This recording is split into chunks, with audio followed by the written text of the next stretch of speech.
flourishes, it's crowded, there's lots of goods going back and forth. I think the North Korean government was not in control of the economy. And by this redenomination and limiting the amount of old won that could be converted, they have sucked up all the excess wealth that young and whatever entrepreneurs were dealing on the black market in markets outside of their control. And that essentially has made everybody equally poor. And the North Koreans are going to have to deal with whatever unrest that there is. And there are no indications that I've seen that there's anything organized other than grumbling, and they'll probably, obviously, get away with this. They've done it before. But in my opinion, it is one in which they're looking at this process of economic development, looking for outside influence and also trying to get control of their own economy. And in this case, bringing socialism back to the forefront and eliminating capitalism. With regards to what I think about this process, and have we been here before? The closest comparison that I can make is back in 2005. You may recall at the end of that, I think it was the fourth round of six-party talks that began in July, ended with the 19th of September 2005 joint statement, for which some actual progress was made. Well, you may recall that there was a recess for virtually the entire month of August. I happened also to be in Pyongyang at that time, talking with the same North Koreans that were negotiating with Ambassador Hill. And what occurred in that recess was a development, a further refinement of a negotiating strategy by the North Koreans, in which they focused on a detraction, the LWRs. And you may recall when the six-party talks were reconvened at the beginning of September. They spent almost 3 weeks wrapped up in how are we going to address this particular issue. And we ended up with a very goofy statement, a technical term, in which we said, at an appropriate time, the subject of the provision of the light water reactors will be discussed. That satisfied the North Koreans. But we spent a great deal of time talking about LWRs, the legitimacy that North Korea had as a sovereign power to develop peaceful nuclear energy, the demand for the recognition by the United States of that, and the creating of the statements around that. This is the same feeling that I get now, is that they've come upon an issue that is a detraction to denuclearization. It gives them a platform to continue the bilateral discussion with the United States.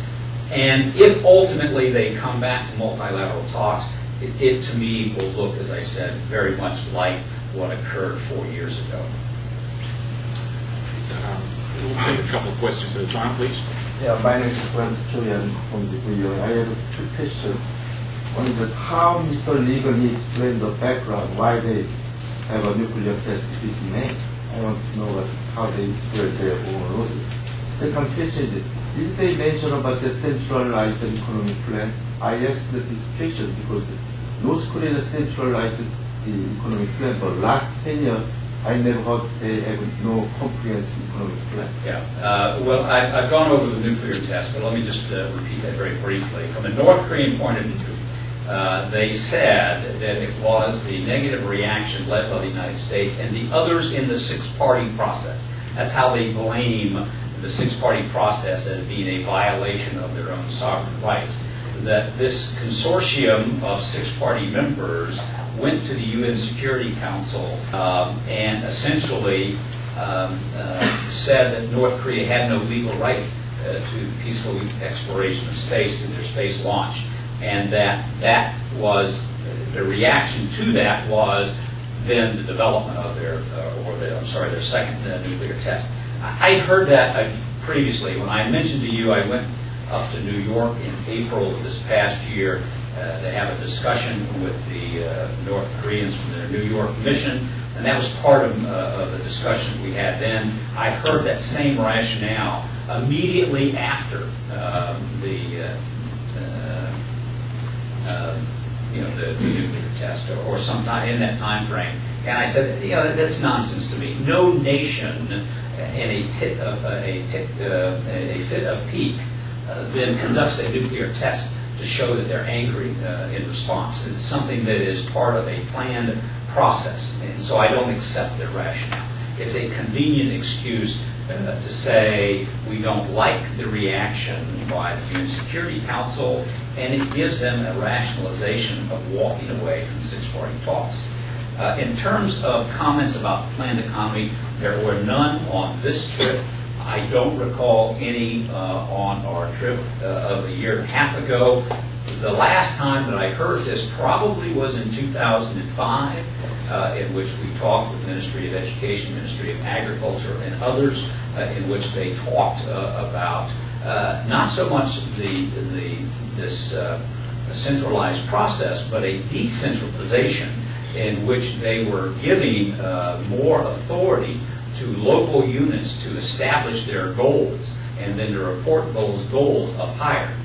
So I have not heard, the planning portion that we're so used to having for quite some time, as you indicated. Right, John, and then Taiwan. John Comfort with the Washington Post. You talk about this peace treaty issue as being a distraction. What was the sales pitch there for? Why were they pitching North Korea as an investment location? How do you frame that? Well, I think that there are two things here. One is the 2012 economic development portion. That has everything to do with how they're going to do that. They can't do it on their own. So they're looking for outside investments. They would like to have access for the international financial institutions. They brought that up. They were somewhat surprised when they said, do you see any obstacles to what we're doing, this pitch for investments? And we both looked at each other and said, well, yes. I think our response was, duh, in which we said, yeah, two come to mind. First of it is the UN Security Council Resolution 1874, and the other is, given the atmosphere, the lack of progress on the nuclear front, that any U.S. business that is going to invest or bring money back and forth has to apply and get permission in the U.S. Treasury Department's Office of Foreign Asset Control. There's some inconsistencies on this, as though one is not an obstacle to the other. I guess the other part of this is what was the rationale and the pitch for this in terms of the peace treaty. Their point was that we have had the violations of our sovereignty. It is from the six-party talks players. We see that as not as a cooperative venture of six, but really 5 nations, led in part by the United States to punish North Korea for these legal activities, the launch of their satellite. And we have come to the conclusion it is because of this hostile policy, which they clearly define now as a lack of a peace treaty, and their rationale, as I indicated, the inconsistency where they may have had movement in a positive direction toward the end of the Clinton administration. Those agreements, in their words, were completely destroyed by the Bush administration with appointing of the latest one of October 3rd, and therefore indicating, we need to hang this relationship on something that is more tangible and enduring between U.S. administrations. So that's their pitch for the peace treaty. Kevin? I want to direct my question to Nicole. Thank you for all the pictures from Pyongyang, just recent pictures. And Mr. President and Secretary Hillary Clinton keep said that the sanction worked out. And in theory, with the extensive sanction of 7 or 8 months by international community and the United States, they should be very painful. But the image that you brought up is not looks like painful picture. I know that's a limited picture you can take from you get the permission from North Korean officials, but it looks relatively prosperous. So how can you explain the relative prosperous picture of Pyongyang? we didn't see any visible signs of the sanctions taking effect. And in Ligon's words, if the United States thinks that sanctions will bring us down to our knees, they should